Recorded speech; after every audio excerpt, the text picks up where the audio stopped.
10 నిమిషాల్లో అయిపోతుంది. టేస్ట్ కూడా చాలా బాగుంటుంది. బీన్స్ని ముందుగా ముక్కలుగా కట్ చేసుకోవాలండి. ఈ ఫ్రైకి మెయిన్ పార్ట్ ఏంటంటే బీన్స్ని ఇట్లా చిన్న ముక్కలుగా కట్ చేసుకోవడమే చాలా బాగుంటుందండి. కొంచెం టైం ఎక్కువ పట్టినా అట్లా ముక్కలుగా కట్ చేసుకుంటే బాగుంటుంది. ప్యాన్ పెట్టుకొని 2 టేబుల్ స్పూన్ల ఆయిల్ వేసుకొని ఆవాలు, జీలకర్ర, పచ్చెనగపప్పు, అల్లం వెల్లుల్లి, పచ్చిమిర్చి, కరివేపాకు వేసుకొని ఫ్రై చేసుకుందామండి.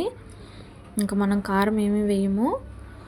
దాంట్లో సన్నగా కట్ చేసుకున్న ఉల్లిపాయ ముక్కలు, కొంచెం పసుపు వేసుకొని వేయించుకుందామండి.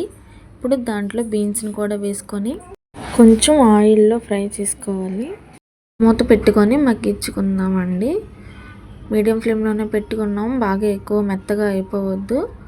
ఇప్పుడు లాస్ట్ అండ్ ఫైనల్ పచ్చి కొబ్బరి అండి. టేస్ట్ సూపర్ ఉంటుంది. పచ్చి కొబ్బరి వేసుకొని ఒక్కసారి మొత్తం కలిపేసుకొని మూత పెట్టేసుకుందాము. ఒక 10 నిమిషాలు అట్లా పెట్టేసామంటే ఆవిరితోని కర్రీ అయితే ఉడికిపోతుందండి. మీరు కూడా ట్రై చేయండి.